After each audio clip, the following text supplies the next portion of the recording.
Hello, it's JANG here with a look at a LEGO Bionicle set. This is Skull Scorpio, a 107-piece set.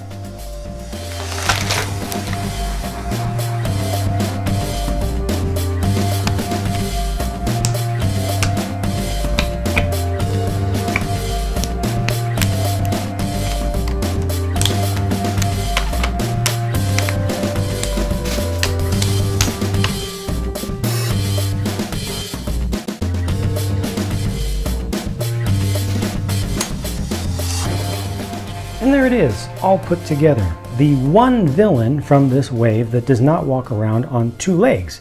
This one has 6 walking legs. You could consider the forward appendages to be legs as well, but I kind of look at them as more like arms in this particular case for this completely fictitious creation they've come up with here. And the set does also include an extra mask. It's a corrupted mask of stone here, and we'll look at that more closely later on. Unfortunately, with the legs on this one that I'm talking about, the walking legs, they don't really walk. They don't articulate at all. So if you want to make this thing walk, you just pick the whole thing up and just kind of bounce it around. There's no movement to these legs whatsoever other than just bending the plastic. So there's no give there, no posing, no ability to lean this thing forward or back into different poses like that. You do have full posability of the arms, if you will, in the front. And these each have the upper and lower sections, which are on ball joints. And you've also got a wrist joint out here that's a ball joint. So there's a ton of articulation here. You can do really weird things with this that don't necessarily make all that much sense, but there's just plenty of range of motion there. I'm not so sure about these pincers, or as I would prefer to call them, pinchers, because they pinch. There's just two very bright colors that are very different, with the yellowish or greenish yellow and the reddish orange neon colors there. Also having independent digits here like this. I think it works well for practicality of being able to actually pick up masks, but it doesn't look as believable to me, I think, as just having a single digit down here, or having both a top and a bottom that can both hinge a bit. The mask is the exact same bull skull piece that's used for Skull Basher, and though this is kind of an arachnid sort of design of creature, underneath there you still get the humanoid face. On the back you get some more transparent greenish yellow parts, including the rib cage style of piece on the back. I think that looks pretty good, and that brings us to the business end of things, where most of the complexity of building was kind of concentrated on this model. The tail has the action feature for this particular creature, and it's an interesting one. The way that it actually works is not something that I personally would ever have come up with. It's actually quite clever. The front out here of the Technic lift arm, the longer one, is kind of your trigger. You squeeze that in towards the base down here, so you do it from behind and watch all the actions that occur there. Links, got the rubber band to hold it together, different types of links, different types of pivot points, and all this comes up and forward and combines together. So you get this ability to really snap together. Unfortunately, it doesn't really come all the way together with the force that you might want to really grab something, but it's enough and comes together closely enough to grab onto the body of a hero figure. This is also on some bones and ball joints back here, so you can kind of bring it forward a bit, although the trigger kind of has to be kept to the side, otherwise it interferes with this barb. You can just take that barb off, but you see it can move straight forward basically, but not much farther than actually doesn't even go quite as far as the pincers do towards the front, and can't come all the way down to the ground. But you can also bring it back here. You can kind of, it's kind of a different weird thing to do, but you can also kind of tuck it away a little bit just to bring it in closer, and that actually kind of locks it in a partly closed formation, which I think looks better than having it fully open, because I'm just kind of wedging this in down here. But if you let that go back just enough to have enough room, then see, it just changes things again and just leaves it wide open.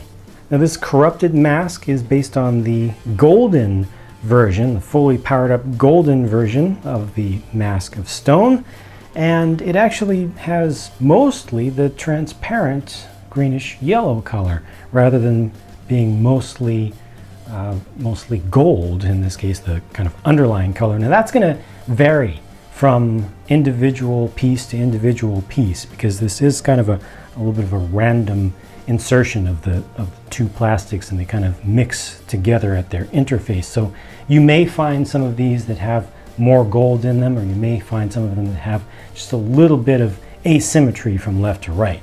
And there's what that looks like on the Master of Potato himself. And you can see how the gold with the yellow behind it really looks different.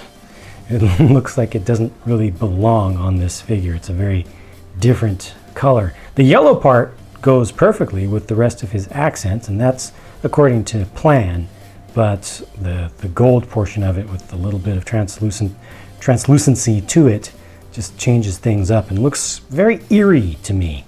All right, now that I've managed to get through mostly just the objective facts and features of this set, let me tell you what I think about it. I hate it. Plain and simple. I think it looks bad, to be nice. I didn't like the look of it when I first saw the initial pictures that were released of it, and I unfortunately don't like it anymore now that it's right here in front of me and I've had a chance to build it and to experience its features and see it from different angles and give it more thought. I don't like the legs that can't be posed.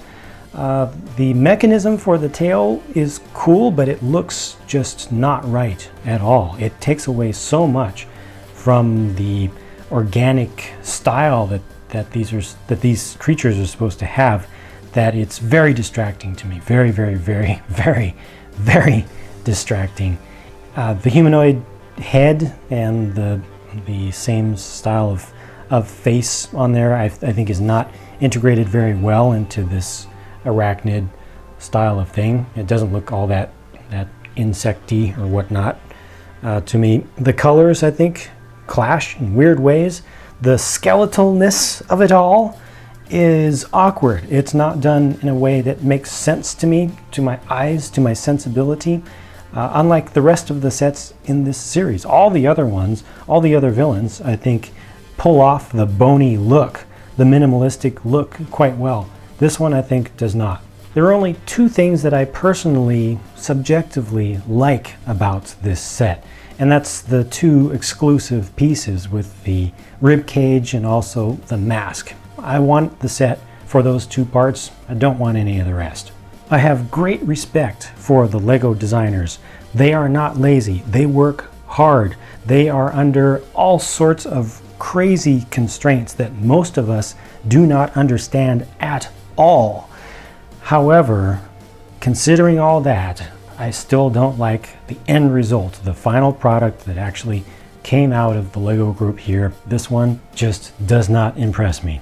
Please share your thoughts about this set with myself and the rest of the viewers by leaving a comment down below. And if you completely disagree with my opinion, feel free to say so.